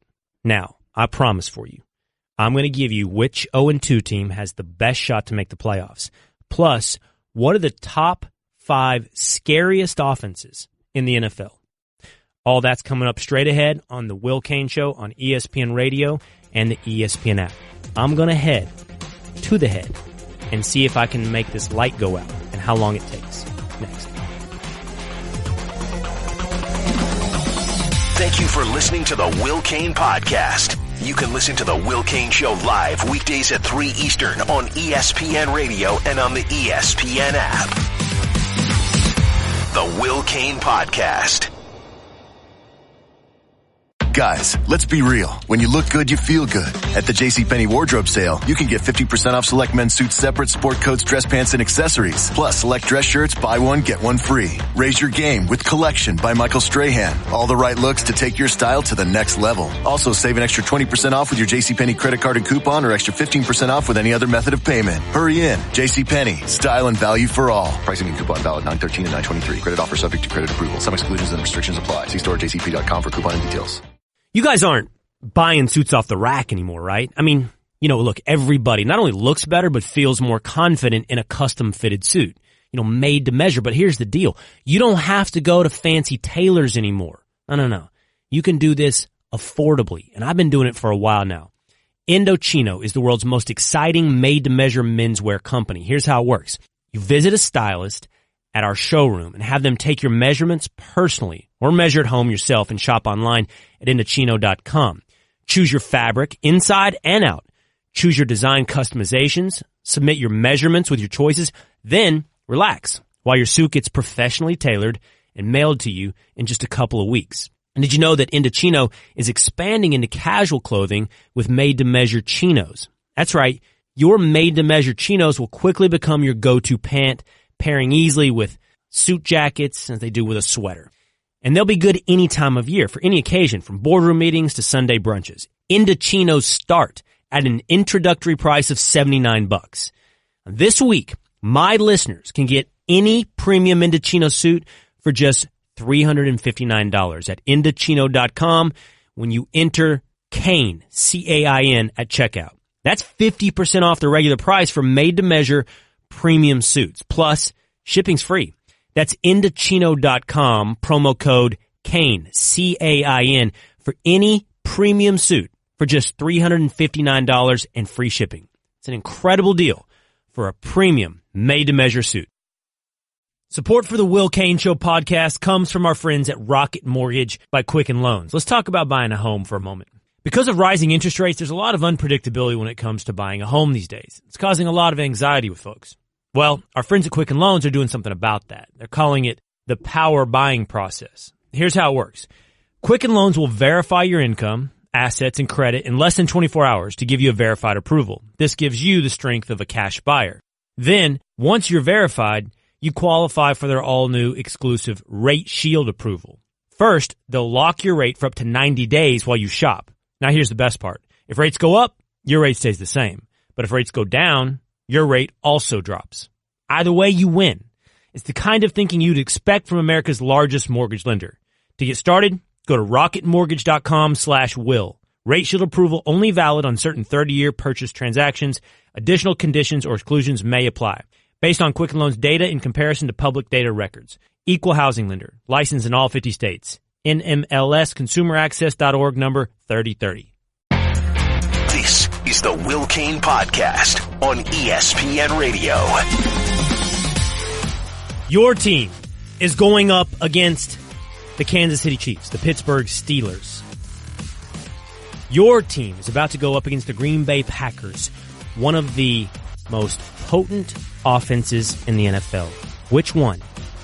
Which team's offense is the scariest across the league? It's the Will Cain Show on ESPN Radio, the ESPN app, SiriusXM Channel 80, and on ESPN News. You can answer that question, 888-729-3776. Who's got the scariest offense 2 weeks into the 2018 season? I'm going to give you my take in just a moment here on the show. But we have 7 teams who have started the season 0-2. If you're 0-2, you have a 12% chance to make the playoffs in the NFL. Let's just, for giggles, back of the envelope it, make it easy for math, and say you have a 10% chance to make the playoffs. Which one of these 7 teams has that 10% lotto ticket? Which one of these 7 teams actually has a shot to make the playoffs? Here are your 0-2 teams' standings in the second week of the NFL season. The Detroit Lions, the Houston Texans, and the Oakland Raiders are all 0-2, as are the New York Giants, the Arizona Cardinals, the Buffalo Bills, and the Seattle Seahawks. All of those teams have 2 losses and 0 wins. If you're placing a bet today, if you're saying one of these teams will cash in that 10% lotto ticket and make the playoffs, you have to put your money on the Houston Texans. Let's go by process of elimination first. I am immediately taking the Arizona Cardinals and the Buffalo Bills out of the picture. These teams right now are not competing for the playoffs. They're competing for the first overall pick in the 2019 NFL Draft. These rosters neither have the talent nor the quarterbacking play at this point to have any real success this season. They both have drafted rookie quarterbacks, and what they should be working on is getting those guys experience and in future drafts and free agency surrounding them with talent they do not have today. The Cards and the Bills won't be making the playoffs. I also think you can take off the New York Giants and the Seattle Seahawks. That's not hatred. That's not trash talk for my boy Nuno. That's not anything to just make this uncomfortable for the next 3 hours, over the next 5 days a week, over the next season of football. The Giants and the Seahawks lack the exact same thing. They lack an offensive line. And I don't care how many weapons you surround a quarterback with, if he can't throw it to them while he's laying on his back, then they're worthless. Those 2 teams' offensive lines are awful, and they won't be making the playoffs. That leaves the Lions, Texans, and Raiders as your best shot to take advantage of that 10% chance to make the playoffs. Now, the Lions and Raiders. I think they both suffer from the same issue. Both teams, I think, aren't as bad as they look today. I think they both have quarterbacks that are good enough to take them to the playoffs. Matt Stafford's been awful, and I have to be the first to admit it. I think he's one of the best quarterbacks in the league, and he's played anything but that here at the start of the season. But we haven't just found out that Matt Stafford can't play. He's got a new coach. He's got a lot of new teammates, and it's just not working right now. Same thing can be said for the Oakland Raiders. They got a new coach, a new system, and right now it's not coming together.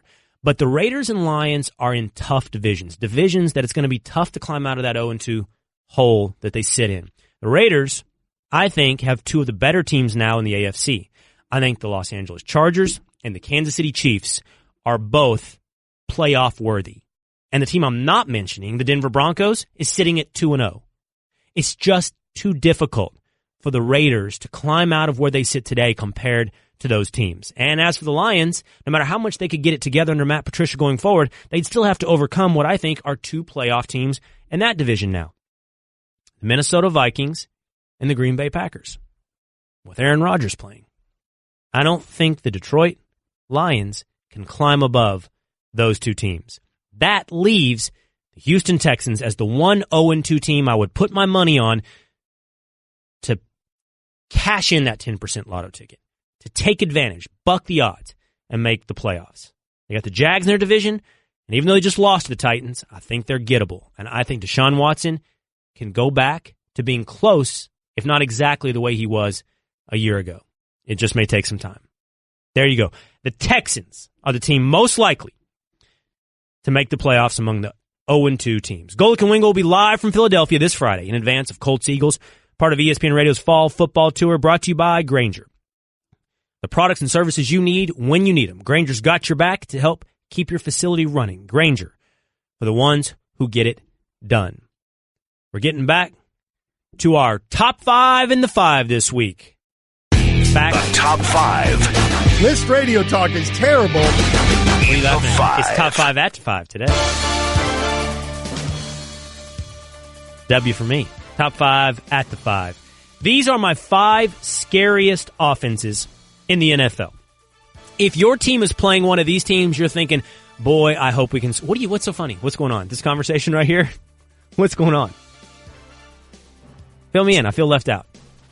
Giannis Mahalik, who works for ESPN and does a soccer show on SiriusXM, he just finished up. You doing Liverpool? Well, he was doing like they're on air and kind of just talking about all the games. Yeah. Because UEFA Champions League started today. Right. He's back tomorrow. I'm not on the show, but Bubba's helping him out. So that's what we're talking about. Well, I was laughing because you were throwing to the production and Bubba was like kind of trying to be nice to Giannis, but he was also trying to listen to you and probably hit the production too early. Yeah, I'm trying not to be here on Friday, so I'm like, all right, I'm ready to hit it. Let's go. And he's like, so what do you got tomorrow? I'm like, yeah, man, it's great. In the 5. Top 5 at the 5. I heard 5 and I went with it. You don't want to be at our 5:45 segment on Friday with our mess-ups of the week. Here you go. If your team's playing one of these teams, you're scared. Can we score enough points? 5th.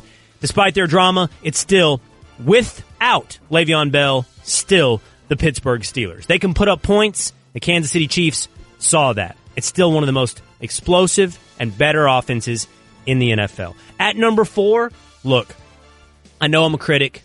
I know at times it can be seen as I'm a skeptic.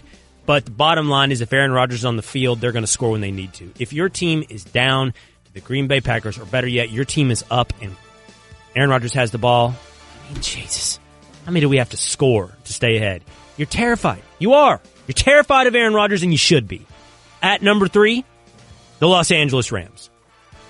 The only reason this team isn't higher, with Todd Gurley, now Brandon Cooks is looking good, the only reason the Rams aren't higher is because I just reserve a little bit of doubt about Jared Goff. I don't have the same fear. This is about scary, right? I don't have the same fear of Jared Goff as I do.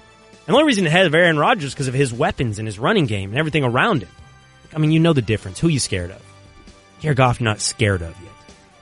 At number 2, the New Orleans Saints. Making sure I did that. Didn't change this order. Because I did debate this. Wouldn't be the first time. I know. It's Drew Brees. It's Alvin Kamara. It's Michael Thomas. It's Drew Brees. Okay? You're terrified. And I understand they just lost, and I understand Bucs fans are going to be mad because the Tampa Bay Buccaneers, the highest scoring, most yardage team in the NFL, didn't make it. Tough, okay? It's just not right now. Ryan Fitzpatrick, top 5, no thank you. At number 1, the scariest offense in the NFL is the Kansas City Chiefs. This thing is like the reinvention of the passing game in the NFL. I don't care if it's possible to overstate it. I don't know that it is. This Chiefs thing, it's amazing. Kareem Hunt, Tyreek Hill, Sammy Watkins, and the phenom, Pat Mahomes. Terrifying. Hope you're ready to put up 40 to win the game. Top 5 scariest offenses in the NFL. Coming up, the voice of Monday Night Football, Joe Tessitore, on the uncertainty around Russell Wilson. And I'm going to ask him, he saw the game last night, is Mitch Trubisky any good? Plus, he's got Steelers-Bucks next week. That's the matchup. Next on the Will Cain Show on ESPN Radio and the ESPN app. Guys, let's be real. When you look good, you feel good. At the JCPenney wardrobe sale, you can get 50% off select men's suits separate, sport coats, dress pants, and accessories. Plus, select dress shirts, buy one, get one free. Raise your game with Collection by Michael Strahan. All the right looks to take your style to the next level. Also, save an extra 20% off with your JCPenney credit card and coupon, or extra 15% off with any other method of payment. Hurry in. JCPenney. Style and value for all. Pricing and coupon valid 9/13 and 9/23. Credit offer subject to credit approval. Some exclusions and restrictions apply. See store at jcp.com for coupon and details. It's the most interesting man in broadcasting, baby. It's Tuesdays with Tess. 2nd and 9, empty set as you mentioned. Oh, it is picked off Amukamara. Can he get past Russ? He does. My, oh, my. Okay, it's Tuesdays with Tess. That's right, the Tess Man on the Will Cain Show. The voice of Monday Night Football, Joe Tessitore, joins us on the Shell Pennzoil Performance Line. I'm going to ask him this every week until he answers. We're in week 2 of our relationship. Who is what would you say, the number 1 Italian American? Last week you told me that Well, you got Sinatra was playing 2. in the background there, Cain, and I just happened to make the comment that he's the second greatest Italian American of the last century. You asked who the first was. I told you that would take many bottles of wine and a big platter of calamari to get to that point for you to get that. Okay, but I'm going to keep asking. And you keep asking, brother, and I'll keep talking football. What's going on, Cain? Did you have a good weekend? Did you enjoy Texas USC? I did, Tess. I did enjoy that. Can you give it to me? Do you think it's true? Is it happening, Tess? Are they Texas is back, Cain. That could last 1 week because I got TCU this weekend. TCU hung with Ohio State, Tess. That was fun. It was a fun game. I'm not feeling good about that matchup this weekend. How about your matchup? matchup? That defense. How about your matchup last night, man? Can I tell you something? Watch a whole game. Watch 2 Trubisky primetime performances at this point. We got a season, what is he? It's 16 starts just about. What is he, 15, 16 starts? 14. 14 starts last night. 14 starts. I don't know if he's any good, Tess. I have no idea. Why do you say that? The man's 14 starts into how good were you 14 radio shows into your career, Cain? Probably one of the best that's ever done it. Probably. You're unbelievable. Honestly, maybe second. Seriously, maybe second best of all time. Now, you're sort of like Anthony Moore, the receiver, who would say that. That kid is brimming with confidence. Yeah, I'll tell you, know what, Tess? I just had John Fox, his coach from last season, in studio, and I asked him, is he any good? And he said that was one of my questions going into this season.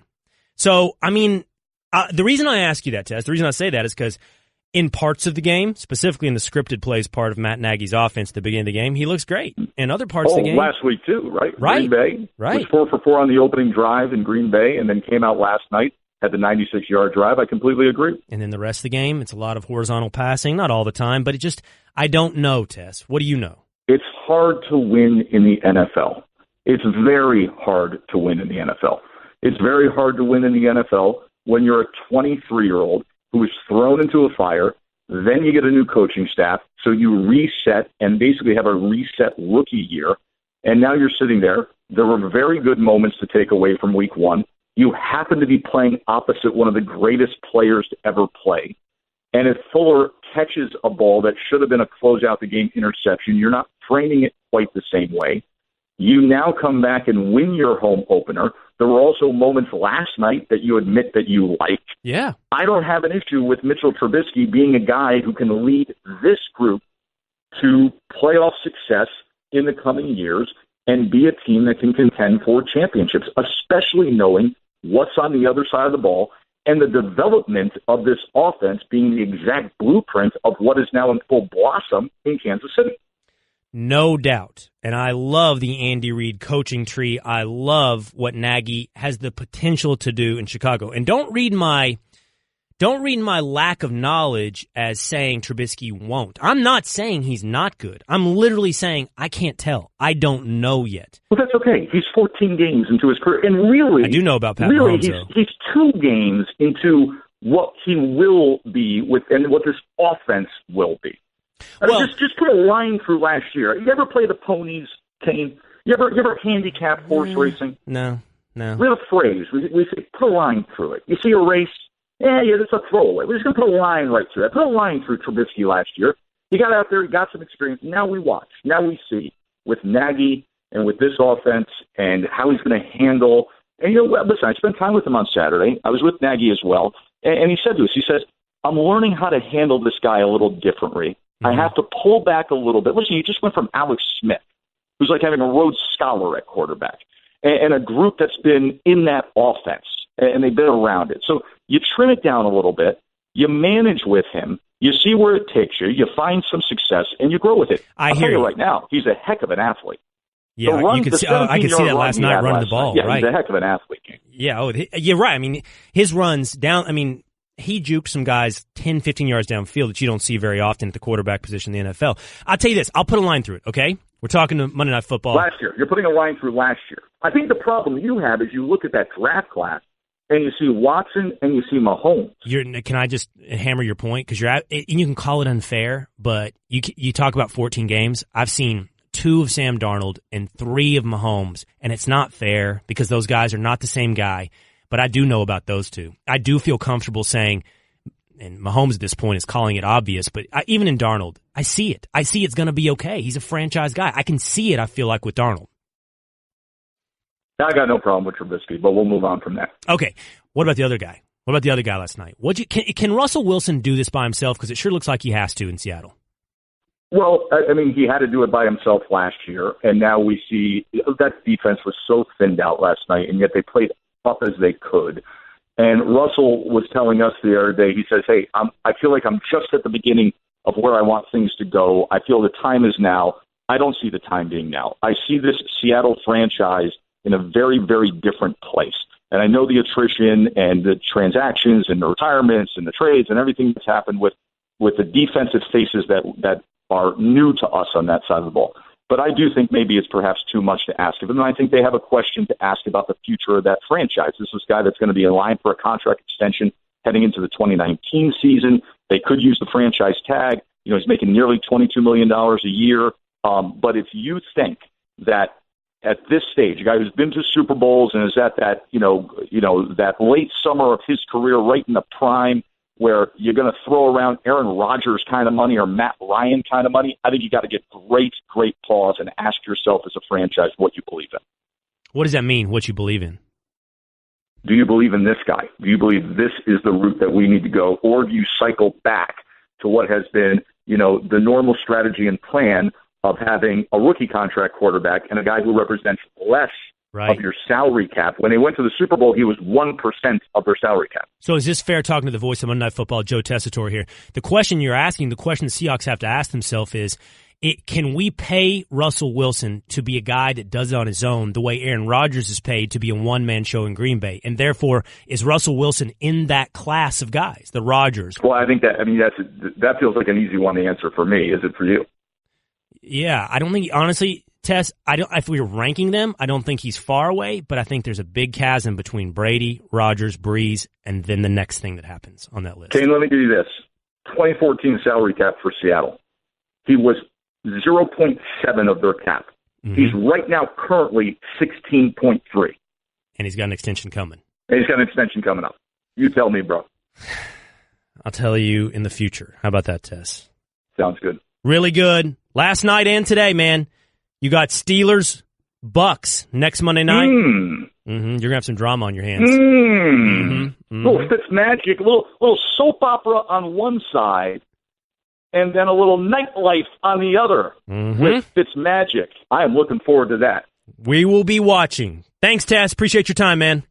Talk to you next week. Later, Cain. All right, it's the voice of Monday Night Football, Joe Tessitore, on the Will Cain Show. Tune in tonight as Rockies take on the Dodgers, presented by Indeed. Coverage begins at 9:30 p.m. Eastern Time on ESPN Radio, ESPNRadio.com, and the ESPN app. Coming up, what down college football power is the most likely to return to an elite level? That's next on the Will Cain Show on ESPN Radio and the ESPN app. Support for the Will Cain Show podcast comes from our friends at Rocket Mortgage by Quicken Loans. Let's talk about buying a home for a moment. Because of rising interest rates, there's a lot of unpredictability when it comes to buying a home these days. It's causing a lot of anxiety with folks. Well, our friends at Quicken Loans are doing something about that. They're calling it the power buying process. Here's how it works. Quicken Loans will verify your income, assets, and credit in less than 24 hours to give you a verified approval. This gives you the strength of a cash buyer. Then, once you're verified, you qualify for their all-new exclusive Rate Shield approval. First, they'll lock your rate for up to 90 days while you shop. Now, here's the best part. If rates go up, your rate stays the same. But if rates go down, your rate also drops. Either way, you win. It's the kind of thinking you'd expect from America's largest mortgage lender. To get started, go to rocketmortgage.com/will. Rate Shield approval only valid on certain 30-year purchase transactions. Additional conditions or exclusions may apply. Based on Quicken Loans data in comparison to public data records. Equal housing lender. Licensed in all 50 states. NMLSconsumeraccess.org number 3030. Don't take this as a shot at your favorite college football program. I'm not out for your team because my team's in the same boat. Last week I told you there were 5 different categories of college football programs. There's contenders, almost contenders, relevant programs, that's cute type programs, and the abyss. It's shocking how many elite historic programs have found their way into the abyss. In fact, there's 32 combined national title trophies sitting at the bottom of the ocean, tarnishing in the abyss. Texas, USC, Florida, Tennessee, Nebraska, Florida State, all in the abyss. Who has the best chance to climb their way out next? Let's ask ESPN's college football recruiting and scouting analyst Tom Luganbill on the Shell Pennzoil Performance Line. Tom, let's start with the status first. Do you find this odd? Is this just cyclical? Why so many big names, so many elite programs who basically are just out of it and consistently out of it right now? Well, I can tell you, not only is it probably cyclical, but when I look at this, I see one common denominator. I see teams like you mentioned, USC, Florida State, Texas, we can name a few others. The common denominator is they've been devoid of talent in the trenches on the offensive and defensive line. And then you look at USC, nowhere near the team we've become accustomed to seeing over the last 40 years up front on both sides of the ball. That is Florida State's problem right now. That is Florida's problem right now. And it seems to be something that is almost like an epidemic with some of these teams. So whether that's been cyclical in terms of what's been available to them in recruiting, or a combination of that and maybe poor evaluation and development efforts, I don't know. It's probably a little bit of both combined, but there's certainly a common trait amongst those teams as to why they've fallen into the position they're in right now. I have to believe, Tom, if I'm forced to choose between those two options, that it's option B. It's development. All of these programs are in recruiting hotbeds. All of these programs have neighbors who are doing very well either in their conference or in their state. To me, and I'm a fan of the University of Texas and have been for most of my life, to me, it's a development issue. It just can't be the kids, because when you get 4-star and 5-star recruits in the door year after year, and by the way, all of these programs do. Perhaps Nebraska's had some down years and maybe Tennessee in recruiting, but Florida State, Florida, USC, and Texas are always good, top 20 recruiting classes, while teams like TCU are much lower in the recruiting rankings and still performing. So to me, Tom, it's got to be on the development side. I think it's on the development side more exclusively to the teams that have to compete with other high-profile teams in the same player pool. So what I mean by that is Florida, Florida State, and Texas are all maybe kind of drawing from a similar footprint of a contingency of states that produce high-profile prospects like Texas does, like the Southeast region does, and the state of Florida does, versus a team like a USC. A USC is a team that usually year in and year out, going back decades, if there was a great player on the West Coast and SC wanted him, he was going to SC. And they haven't always had the same level of competition with other teams within the Pac, whether it was Pac-8, Pac-10, now Pac-12, that maybe they do now. But some of those other teams, when you're fighting and scrapping for a lot of the same guys, and then you get that guy and he doesn't pan out, that's either as a result of lack of development or lack of identifying critical factors that hinder the player's progress. It could be something like off-the-field issues, being away from home for the first time, not being accountable for your time. Rarely when guys don't pan out, it's not something that has to do with talent. It's some other variable that hinders their development. And sometimes that variable can be coaching. Sometimes it can be intangible traits that the player has or doesn't have. Talking to Tom Luganbill, college football recruiting and scouting analyst for ESPN here on the Will Cain Show. So if I'm asking you Texas, USC, Florida, Tennessee, Florida State, Nebraska. If I'm asking you which of these teams will rise up out of what I call the abyss, which one will get back into contention status first, what's your answer going to be? By the way, what is it? Four of these programs, 5 of these programs have brand new head coaches. 2 of them, in my estimation, probably have on campus at least a quarterback for the future in Texas and USC. Who's going to be the first to arrive back in contention? Right now, I would probably say that it's Texas. And just because of their available resources, the state of the Big 12, Texas and their ability to draw defensive personnel in a conference that doesn't have strong top-to-bottom defensive performances. You know, TCU shows moments. I think Oklahoma is just serviceable.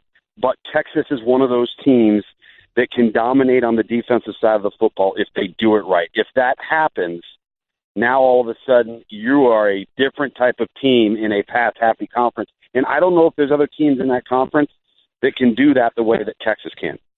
By the way, I heard you the other night, Tom. I always appreciate your work. I think you do a good job. I heard you talking about Nebraska. I heard you talking about the opportunity for Scott Frost. And you said something similar to what you're saying right now. You don't have to get big-time 5-star recruits all across the board. What you said Scott Frost has to do at Nebraska is get 6 or 7 man rotation on the defensive line, and I believe you said this as well, 3 or 4 game breakers on the offensive side of the ball. And you believe he can pull that off in Lincoln? I think he can pull it off, but it's a much more difficult task than people give it credit for. And I've always said this about Nebraska. Wonderful people, wonderful fan base, fantastic facilities, tremendous tradition. But the worst thing to ever happen in Nebraska football was the advent of cable television. Because in the old days, when there was 105 scholarships and unlimited walk-ons and a few TV spots and limited bowls, guess what? Nebraska was involved in all of those things. Now all of a sudden everybody goes to a bowl. Everybody's on TV. The arms race began, and everybody's kind of leveled the playing field. So when you are in a location like Lincoln, Nebraska, and you don't have a fertile recruiting ground in your state, nor do you have a fertile recruiting ground in the states that border you, you have to go into everybody else's backyard, and that is extremely difficult to do. So can it be done? Yes.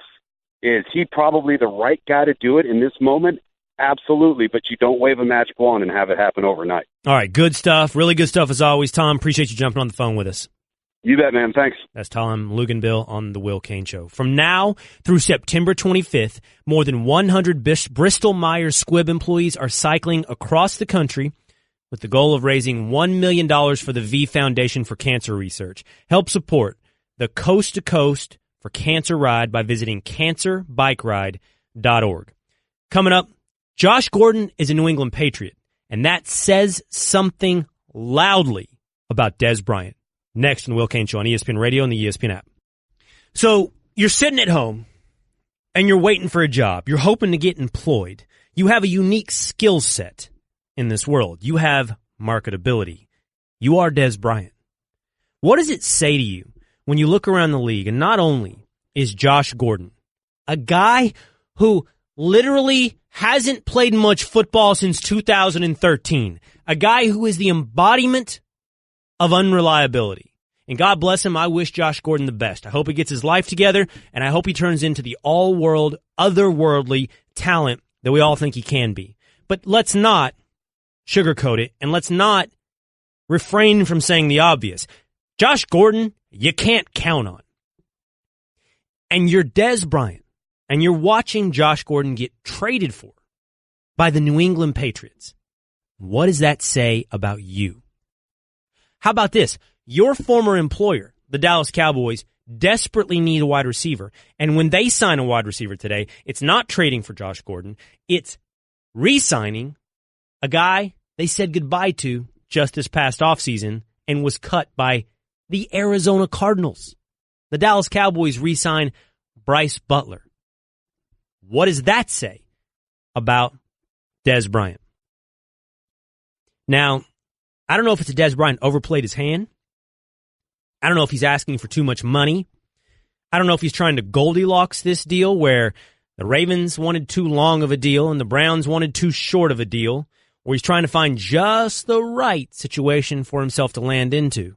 But when you start watching Josh Gordon getting a second chance and Bryce Butler getting a third chance, you start seeing really ugly messages about you. You start getting a picture that Dez Bryant can't appreciate.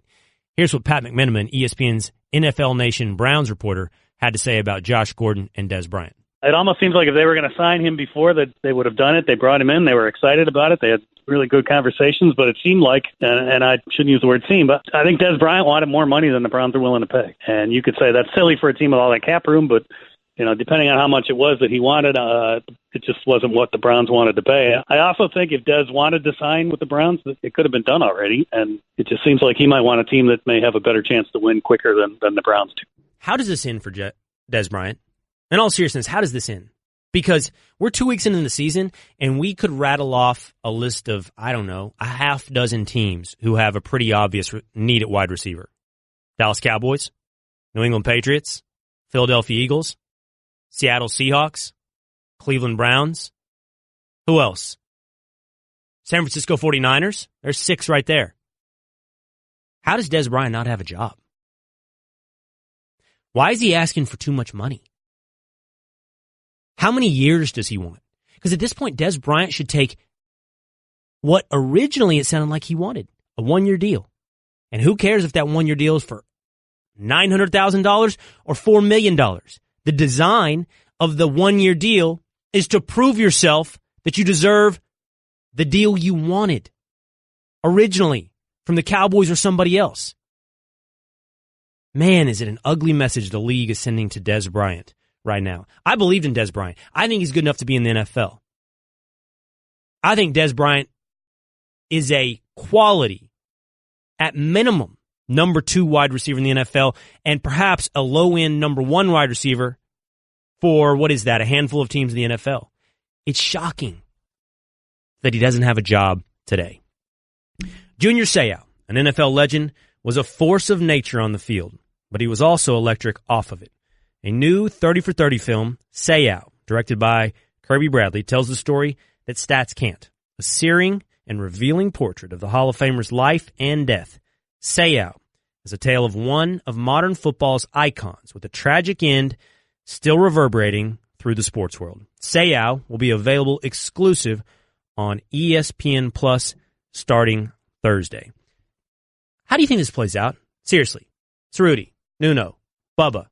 Does Dez Bryant play in the NFL this season? I mean, unless he changes his tune, I don't know why anyone would sign him. I mean, it's almost too late now. I think was it Andrew Hawkins who said it's almost impossible to learn a full offense at this point? Absolutely. And that didn't stop the New England Patriots from trading for Josh Gordon. That didn't stop the Cowboys from re-signing Bryce Butler. Now, one of the things that I found most depressing about that move is that Bryce Butler can walk right back in and pick up where he left off on learning that offense. I would have hoped things had changed a little bit. Oh, Scott's still doing the same stuff? Yeah, all right, it's still in hand. Got it. Jason? Around? Perfect. Yeah, we'll do that. Jason still in charge? Oh, yeah, I know this offense. It was only 10 plays to start with. Is there a price for your Cowboys that you'd be willing to go super low for to bring him back? I mean, you want him on your team, right? Or has the damage just been done behind the scenes? If the argument is that Dez is a bad presence in the locker room, could there be a locker room where his presence would be worse? Like, I hear what people are saying. Dez is a locker room problem. That's the message that's being sent.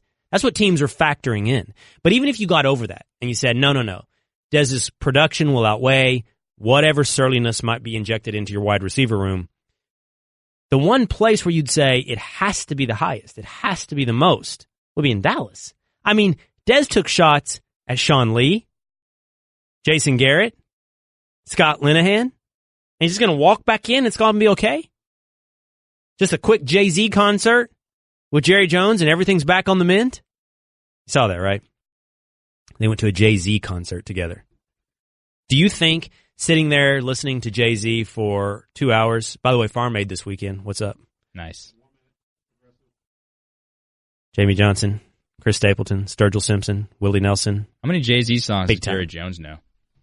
That's another good question. But do you think it never came up? What do you think about coming back? What do you think about taking me back? And how do you not have a get back together conversation with your ex when you go to a concert for 2 hours? It's like, listen, I would, but Steven's a little upset with you. We can't bring you back in. It's just like in a relationship. I would, but Jason, Jason. You know how Jason is. The Will Cain Show is presented by Progressive Insurance. I guarantee Jerry did that. I would, but. You're the boss, Jerry. Whatever you want. He's the boss when he wants to be the boss. He's just company. My hands are tied. Huh? My hands are tied. All right, it's been the Will Cain Show on ESPN Radio. Spain and Fitz is up next. You want to know a little bit more about me? Go check out the Washington Post. Thank you for listening to the Will Cain Podcast. You can listen to the Will Cain Show live weekdays at 3 Eastern on ESPN Radio and on the ESPN app. The Will Cain Podcast. Guys, let's be real. When you look good, you feel good. At the JCPenney wardrobe sale, you can get 50% off select men's suits, separate sport coats, dress pants.